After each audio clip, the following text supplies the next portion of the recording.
Hello, I'm Walter Cronkite.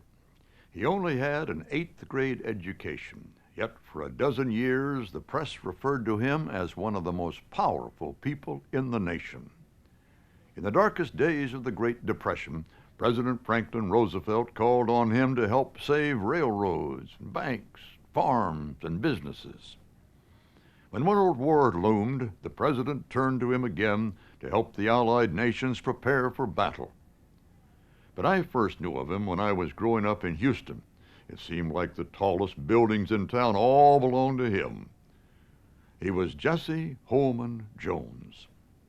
Time magazine once reported, "To many a U.S. citizen, great and small, if Jesse Jones says okay, okay."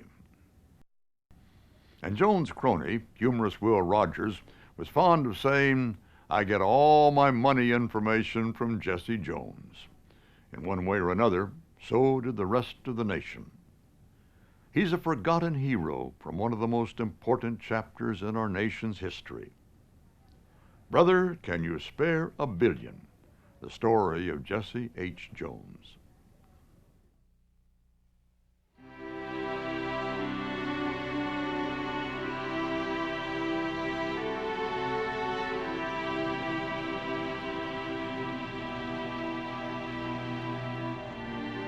Deep into the worst depression America has ever known, Houston, Texas is facing disaster. Two of the city's banks are on the verge of collapse. If they fail, banks across 3 states also will fail. It's already happening in other cities. Panicked depositors line up to pull out their savings, creating runs on banks, bringing the nation's economy to the edge of collapse. But in Houston, one man sees a solution. Jesse Holman Jones, a local financier, summons the city's business leaders to a secret meeting and proposes a simple but radical idea: cooperation. If they pool their resources to keep the failing banks open, depositors won't panic and bank runs will be averted. But the skeptical businessmen balk. Some protest that it's every man for himself. Others question Jones's motives. But they have to listen to the shrewd business sense that had made Jesse Jones one of the richest men in Texas. Jones vows to keep them in his office until an agreement can be reached. It takes 3 steamy days and nights for him to convince the businessmen his plan is the only way to go. By saving the region's banking system and the life savings of thousands of people, Jesse Jones has made sure the banks of Houston, including his own, will survive the Great Depression. And that is classic Jesse Jones. Do the right thing. Do what's good for Houston. Do what's good for the country. But also, good business. Within months, Jones will face a bigger challenge.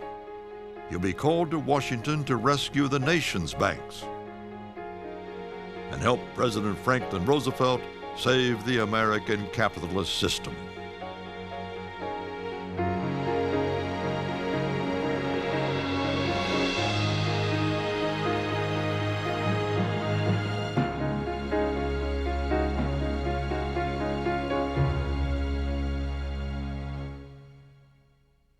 As much as any other single figure, Jesse Jones saved the American economy in the depths of the Depression.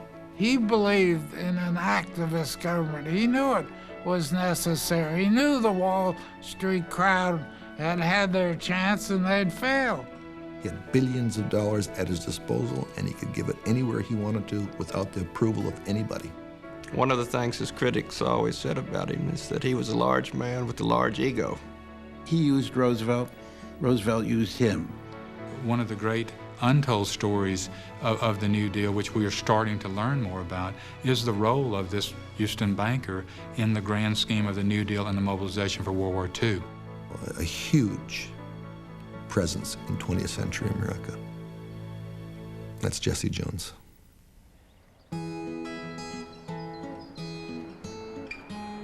To me, he was great Uncle Jess.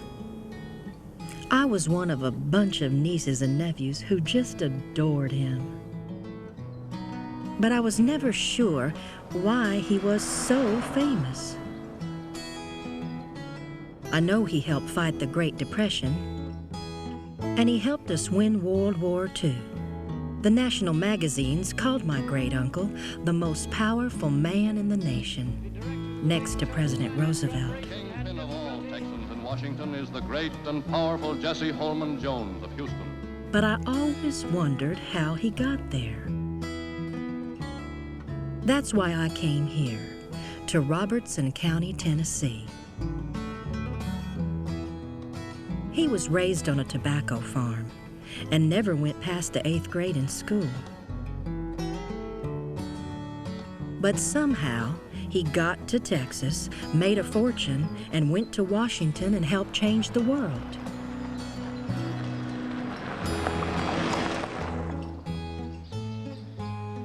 This is the farmhouse he was born in, April 5th, 1874.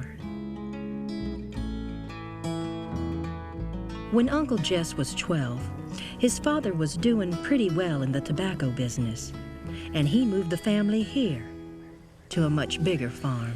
This is the scale house with prized tobacco and all, and of course they'd have to weigh it. This is the old scale box that I'm sure he used. Jesse's dad put him in charge of his tobacco warehouse. It was his job to buy crops from the local farmers. Negotiating with men more than twice his age must have been a tough challenge for the 14-year-old boy. But he always said, this is where he discovered his business sense. I've heard he was more interested in buying and selling tobacco than he was raising it. He liked buying and selling it better than he did raising it. Yeah. By age 19, Jesse Jones had discovered two things: that he had a gift for business, and that his ambitions extended far beyond the family farm. His restless urge took him to Texas, where his prosperous uncle, M.T. Jones, owned a string of lumber yards. Cocky young Jesse went right to work managing his uncle's Dallas yard. But the young man soon took a dangerous gamble. It was 1897, and cyclomania, the bicycling craze, was sweeping the nation. When two promoters proposed a half-mile racing track at the local fairgrounds, Jesse enthusiastically agreed to provide all the lumber on credit. But the track took more lumber than MT's entire yard was worth. When the track finally opened, Jesse desperately hoped the gate receipts would repay the loan before Uncle MT caught on. It was a close call, but the loan was repaid with interest. And Jesse learned an early lesson he never forgot: the creative use of credit.